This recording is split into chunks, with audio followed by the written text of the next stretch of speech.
el programa de hoy vamos a explorar el tema de arquitectura y género. Y para abordar este tema nos acompaña la arquitecta Claudia Dobles Camargo, también primera dama de Costa Rica, y la arquitecta Vanessa Durán Sanabria, docente de esta universidad, de la Universidad de Costa Rica y directora de Carazo Arquitectura. Señoras, bienvenidas a Palabra de Mujer. Muchas gracias. La palabra hoy va a ser de ustedes y queremos abordar un poco el tema de arquitectura y género, tratar de profundizar en qué significa esta relación, por qué es importante y por qué puede ser transformadora dentro de la arquitectura de una vivienda, de una ciudad. Claudia, en su plan de trabajo, en la administración actual, hay 3 ejes en los cuales usted está basando su administración. ¿Incluye esta perspectiva la visión de género? Sí, por supuesto. Bueno, primero que todo, muchísimas gracias, Gabriela, por la invitación y hola, Vanessa. Fuimos compañeras de la universidad, así que es bonito volvernos a encontrar en este espacio. Sí, por supuesto. Bueno, el género de todas formas es transversal a todo lo que está en este momento trabajando el gobierno, y creo yo que de todas formas es un elemento transversal en las consideraciones que uno hace en arquitectura cuando está elaborando, conceptualizando un proyecto. Así que definitivamente la respuesta es sí, por supuesto que sí. Vanessa, en su caso, el trabajo suyo se especializa en vivienda y género. ¿De qué trata esta relación y cómo se interesa en este campo? Bueno, yo desde que estaba estudiando me interesó el tema de vivienda. ¿Por qué? Porque es el acercamiento a la arquitectura que cualquiera de nosotros tenemos. Todos hemos vivido en una casa, todos tenemos propiedad para hablar del tema y conocimiento, y tenemos necesidades distintas. Entonces, a raíz de eso decidí especializarme en el tema y hice una maestría en vivienda liderada por Josep María Montaner y Zaida Mushi. Zaida es doctora arquitecta especialista en el tema de género. Durante la maestría se tocaron como temas varios de vivienda, incluido el tema de género, y fue ahí donde yo conocí realmente el tema. Me apasionó, me parece una necesidad importantísima a la hora de considerar en el diseño, y una faltante muy esencial. Una faltante. Claro. En ese sentido, ¿cómo se ve cuando yo diseño una obra con perspectiva de género? En el caso de la vivienda, por ejemplo, podemos encontrar una evolución durante todos los diferentes momentos de nuestra evolución como ciudadanos, digámoslo así. Tenemos desde las viviendas prehistóricas, barrocas y así viviendas modernas. Siempre han habido transformaciones que se adaptan a las diferentes necesidades. Desde los años 60 a la actualidad no ha visto como gran cambio en el diseño de la vivienda. Y entonces aquí es donde viene el tema de género, se incluye. ¿Para quiénes son las viviendas ahora? Tenemos muchos aspectos que nos diferencian como sociedad del siglo XXI. Nuevos modos de habitar, es súper importante. Estamos más abiertos al desplazamiento. Ya no solo me desarrollo en mi barrio, estudio en mi barrio, tengo hijos. Ahora hablamos ahí. de espacio público con Claudia. Respecto a la casa, a la vivienda, ¿cómo es una vivienda despatriarcal? Ok. Bueno, primero es una vivienda que no habla de jerarquías. No sé si ustedes se acuerdan del libro de Paco y Lola. La ¿verdad? casa, el papá. La mamá amasa la masa en la y cocina, el papá lee el fuma la periódico en la pipa sala. leyendo el periódico, una cosa así. ¿verdad? Entonces eso es un reflejo de lo que es la vivienda tradicional para papá, mamá e hijos, ¿verdad? En donde la mamá está en la casa, está trabajando todo lo que es trabajo reproductivo, cuido, cocina, limpieza, y el papá está en la sala. Entonces eso que muestra es una concepción de vivienda jerarquizada. Al hablar del tema de género en la vivienda es pensar en espacios desjerarquizados, en donde se visibilice todas esas acciones que estaban escondidas del trabajo reproductivo. La cocina como centro. La cocina, el lavar, el planchar, todas esas cuestiones, y que sean espacios que invitan también a que más personajes de la vivienda participen activamente. Una cocina como centro, un cuarto de lavado también incluido en Exacto. Espacio Espacios de público. guardado, súper importante, ¿verdad? Cuando pensamos, vemos esas casas en revistas donde están vacías, pero realmente todas las cosas que nosotros necesitamos no se visibilizan y no se contemplan muchas veces en el diseño tradicional de una vivienda. También hablamos de espacios flexibles. Una casa empieza siendo para unos personajes y termina siendo para otras condiciones. Claro. ¿Verdad? Entonces tienen que ser espacios que permitan flexibilidad. Y no solamente al pensar en vivienda desde la perspectiva de género hablamos del espacio interior, también hablamos de qué es lo que pasa con el choque con el barrio, ¿verdad?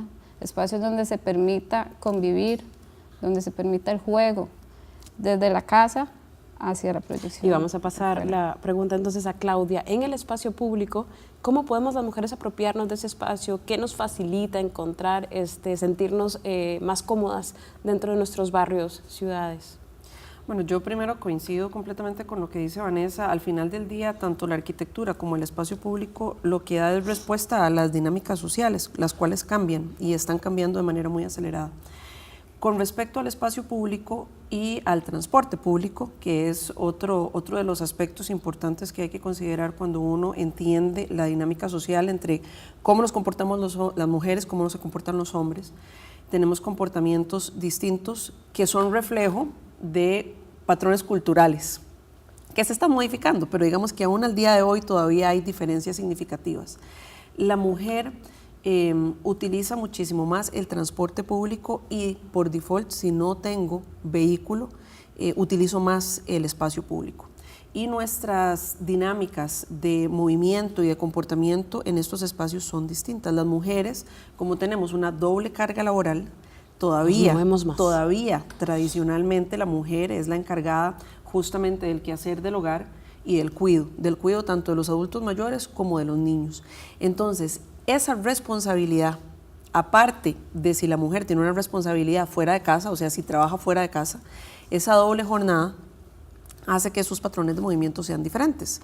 ¿Por qué? Porque está demostrado que el hombre, por ejemplo, sale de su casa, va al trabajo, del trabajo, podrá ir a tomarse algo con los amigos, regresa a su casa. Eso es un patrón típico de movimiento, independientemente de si usan transporte público o vehículo privado. La mujer hace cualquier cantidad de fragmentación de sus movimientos. Entonces, sale de su casa, deja a los chiquitos en el kinder. De ahí se va para la farmacia porque tiene que comprar alguna carajada, de ahí se va para su trabajo, de su trabajo tiene que volver a salir al supermercado, luego tiene que salir otra vez para el kinder, del kinder tiene que ir al pediatra porque tiene que llevar a los chiquitos a hacer algo, a Levi's y luego se regresa a su casa. O sea, el uso del espacio público para la mujer es completamente diferente y la manera en cómo lo usa es distinto. O sea, no es lo mismo una persona que utiliza transporte público con un maletín nada más, a una mujer que tiene que utilizar el transporte público y el espacio público con un coche, con bolsas de supermercado, más una cartera, claro, o ayudando a un adulto mayor para llevarlo al hospital. Entonces, ¿cuáles son las condiciones que nosotros tenemos que generar para que esos espacios públicos sean inclusivos?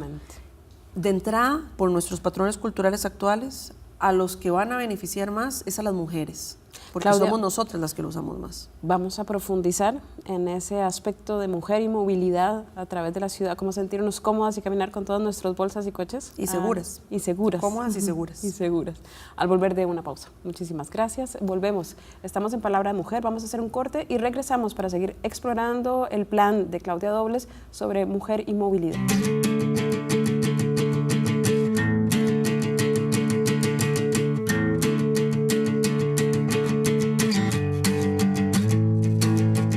Estamos en Palabra de Mujer y la palabra hoy la tiene la primera dama arquitecta Claudia Dobles Camargo y también la docente Vanessa Durán Sanabria y también directora de Carazo Arquitectura. Estamos hablando sobre género y arquitectura y en el segmento anterior empezamos a conversar acerca del tema de movilidad y género.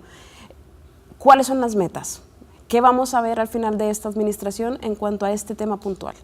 Bueno, una de las primeras metas es generar conciencia. Entonces, una de las cosas que estamos haciendo, nosotros llevamos 3 grandes ejes. Uno es ordenamiento territorial, en donde ahí hay acciones puntuales que estamos intentando hacer. El ordenamiento territorial al final del día se traduce en su máxima expresión en lo que se llama un plan regulador. El plan regulador de hecho lo hacen los gobiernos locales, no lo hace el gobierno nacional. Pero para esto lo que estamos haciendo es trabajando con los gobiernos locales para que ellos empiecen a incluir transversalmente en los planes regulador temas de inclusión y temas de género. Esto es más como proveerlos a ellos de una capacitación, de una sensibilización de que hay ciertos temas a la hora de que nosotros generamos la regulación del territorio que tienen que ser considerados para que sean más inclusivos en general y por ende que sean más inclusivos también para la mujer, que tengan un componente importante de género. Eso en ordenamiento territorial. Y en lo que es transporte público, estamos también trabajando transversalmente temas de género en cómo hacer que el transporte público sea mucho más cómodo para las mujeres, dadas las condiciones distintas de la cantidad de cosas y físicamente cómo percibimos el transporte público. Y dos, la percepción de seguridad, la real y la percibida. Es tan importante estar seguro como sentirse seguro. Muchas mujeres, por ejemplo, no utilizan el transporte público después de ciertas horas porque lo consideran inseguro. Y eso tiene un impacto importante en sus economías. Entonces, en todo lo que es transporte público, estamos intentando hacerlo un sistema muchísimo más eficiente, más transparente, con mayor trazabilidad, más seguro, con espacios, digamos, que se conectan, espacios públicos que se conectan al transporte público más seguros. Hay un tema importante ahí de iluminación, por ejemplo, que está completamente ligada a la percepción de seguridad. Entonces estamos sí trabajando todo lo que es un ordenamiento del sistema de transporte público bajo una visión de seguridad y bajo una visión de género. ¿Cómo debería una mujer sentirse a la hora de usar transporte público cuando estas mejoras hayan sido aplicadas? Cómoda y segura, o sea, así es como nos tenemos que sentir.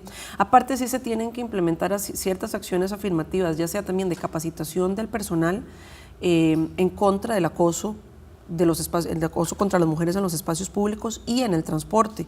Muchas mujeres, más allá de que sientan que las van a agredir físicamente, también sienten que las van a acosar, ya sea verbal o sea físicamente. Entonces también hay una serie de sensibilización, de capacitación, de ciertas acciones que se tienen que tomar en cuenta dentro del transporte público para que las mujeres no sientan que es un espacio en donde van a ser acosadas.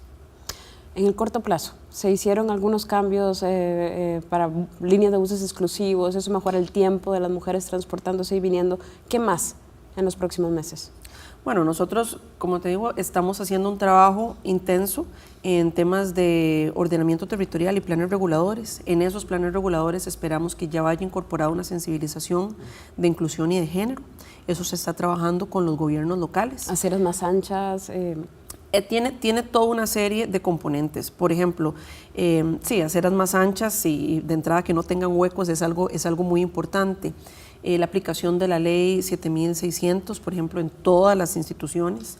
También estamos procurando, algo muy importante que lo comentaba también Vanessa y en lo que yo creo firmemente, más allá de la vivienda, lo que necesitamos es tener un sentido de comunidad y el sentido de comunidad solamente lo dan los espacios públicos, ¿verdad? La vivienda es un espacio privado, el sentimiento de comunidad y los espacios en donde podemos converger y generar comunidad solamente lo dan los espacios públicos.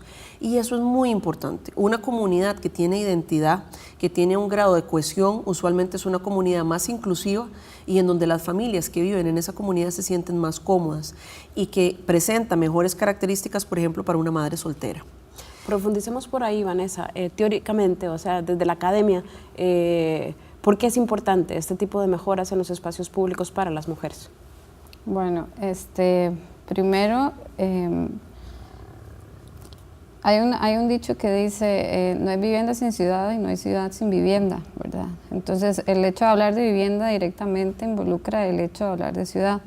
Cuando pensamos en ciudad desde la perspectiva de género, pensamos en 4 grandes esferas. Está la esfera reproductiva, que son todas aquellas actividades no remuneradas que tienen que ver con la vivienda, con el transporte, con la vivienda, con la alimentación, la vivienda productiva, la esfera productiva. Está la esfera propia y la esfera comunal. Actualmente, cuando pensamos en movilidad, pensamos solamente en enfatizarse en lo que es la esfera productiva. Y todas aquellas otras esferas se dejan un poco al lado.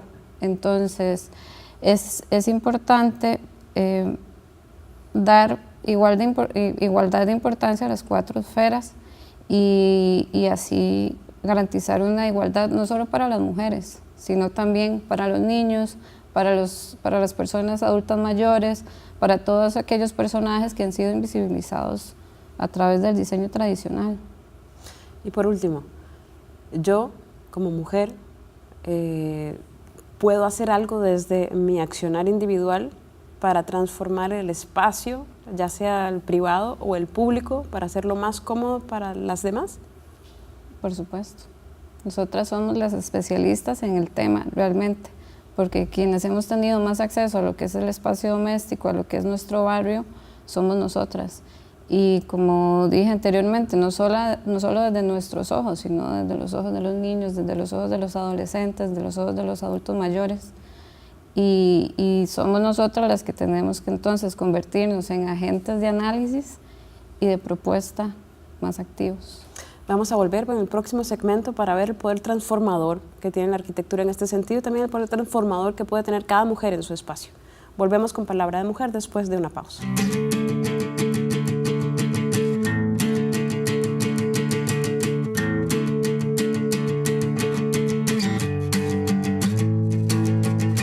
Estamos en Palabra de Mujer y hoy la palabra es de la arquitecta Claudia Dobles Camargo y de la docente Vanessa Durán Sanabria, de la Universidad de Costa Rica y también directora de Carazo Arquitectura.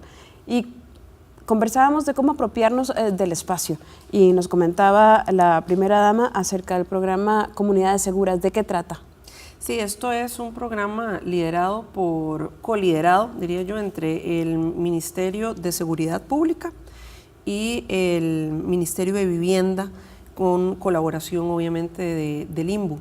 Esto es un poquito lo que hablábamos ahora en la pausa de cómo generar que las comunidades se apropien de estos espacios públicos, que participen activamente en la construcción de estos espacios públicos para que luego los sientan suyos, que es una de las mejores maneras de generar un espacio público seguro. Entonces, en este momento se hizo un mapeo de algunas comunidades donde hay, digamos, niveles de vulnerabilidad social importantes y cómo podemos generar espacios comunes seguros para esas comunidades, porque tiene un impacto grandísimo en la dinámica social de la comunidad. Ese es un trabajo que se está haciendo bajo esa óptica, bajo la óptica de que la seguridad humana no solamente es tener un espacio privado de vivienda, sino también es tener áreas comunes, seguras, donde podamos tener espacios de esparcimiento para los niños, donde los adultos mayores también puedan tener un espacio de ocio, de convivencia, y que eso tiene un impacto importantísimo que baja los niveles de inseguridad de estas comunidades. Entonces, es un programa muy importante que de nuevo está siendo trabajado mediante estos dos ministerios con colaboración de la Embajada de Estados Unidos también. Así que son pequeñas cosas donde se retoma la comunidad como el protagonista principal y se le da la voz que se necesita. Vanessa, comentábamos acerca de las posibilidades de darle participación a las comunidades para el diseño de estos espacios. ¿Se hace en Costa Rica? ¿Sucede en Costa Rica? ¿Hay espacios donde podamos decir que ese lugar, ese diseño ha sido apropiado por la comunidad? Claro que sí. Cada vez más el tema de participación se escucha en los procesos de propuesta urbana o de modificaciones o mejoras. Y eso es una aproximación muy grande también desde el tema de género. Tenemos ejemplos, como hablábamos ahora, de la Municipalidad de Curridabat, ¿verdad? Ellos tienen todo unas propuestas a nivel de barrios puntuales en donde se basa de la experiencia de los mismos ciudadanos, de sus necesidades, para generarlas. Una buena práctica a la hora de hacer propuestas de espacio público siempre es la consulta. Claro. Se hace. Porque al final el ciudadano es el que sabe de primera mano qué es lo que se necesita. Entonces es fundamental al final. ¿Qué transformadora, la pregunta va para las dos, puede ser cuando un espacio está diseñado adecuadamente para la población que vive ahí, en su experiencia humana? Totalmente, es completamente transformador. O sea, vamos a ver, el éxito de un espacio público al final es que la gente se apropie de él, y usualmente esa apropiación viene porque hay un sentido de pertenencia, ¿verdad? O sea, porque este espacio es mío y yo lo cuido porque es mío. Dice un dicho que uno no cuida lo que uno no quiere. Entonces, si nos apropiamos de los espacios públicos, por default la gente usualmente tiende a cuidarlos más. Y esa apropiación viene de que yo sienta que este espacio responde a mis necesidades, responde a mi comunidad, y ojalá que responde a una participación activa donde yo tuve una voz. Eso es importantísimo, y usualmente los espacios que tienen estas características son espacios vivos. Y son espacios donde siempre hay gente, son espacios donde la comunidad está, son espacios donde los niños juegan. Entonces sí, son espacios completamente exitosos y transformadores de la dinámica de la comunidad. Haciendo la lectura crítica, ¿qué tal nos va en este aspecto en nuestra ciudad capital, en San José, en nuestros barrios o pueblos generalmente estructurados desde la colonia, ¿verdad? Con la plaza de fútbol al centro, la iglesia al norte, el comercio alrededor? Costa Rica en general, territorialmente, y no solamente en las áreas más urbanizadas que tendemos a pensar que son las que tienen faltantes de espacios públicos. Costa Rica en general, todo el territorio tiene un déficit de espacios públicos. Somos completamente deficitarios, ¿no? La cantidad porcentualmente de espacios públicos que tenemos es muy baja. Hay comunidades que es prácticamente inexistente y son completamente necesarios. Entonces, eso va muy de la mano. Y yo soy muy incisiva en esto porque lamentablemente mucho de lo que nos pasa es que nuestras comunidades y nuestros cantones crecen sin ningún tipo de planificación. Por eso, de entrada, que eso es una herramienta viva, el plan regulador es muy importante. Ahí es donde se establecen los criterios, la planificación, la manera en la que queremos que nuestras comunidades crezcan, y es una herramienta que tiene que revisitarse como mínimo cada 5 años, porque es una herramienta viva que tiene que responder a los cambios de la dinámica social. Eso es muy importante, tenemos por lo menos que empezar por ahí. ¿Y esos planes reguladores actualmente no llevan esa calendarización de revisión cada 5 años? Se requiere que se haga, lo que pasa es que la realidad es que los gobiernos locales muchas veces no tienen las capacidades humanas instaladas para poderlo hacer, o no tienen los recursos que se necesita para poder hacer una actualización. Generar un plan regulador de cero es caro, y generar una actualización pues también conlleva un presupuesto. Entonces ahí es donde entra el gobierno nacional a intentar trabajar de la mano con ellos, trabajar en equipo y encontrar cuáles son las herramientas en donde nosotros podemos colaborar para que esto se haga. Vamos a volver al espacio individual para cerrar. Vanessa, recomendaciones a las mujeres que se apropien de su propio espacio a nivel individual, de su vivienda y también de su barrio, de sus vecinas. Decías al terminar el segmento anterior que teníamos mucho que hacer en ese espacio. ¿Qué puntualmente podemos hacer las mujeres para irnos aprovechando y rediseñando nuestros espacios? Bueno, primero dejar de ser las invisibilizadas, ¿verdad? Del espacio. Nosotras como arquitectas también tenemos una responsabilidad muy grande, empezando por el educar.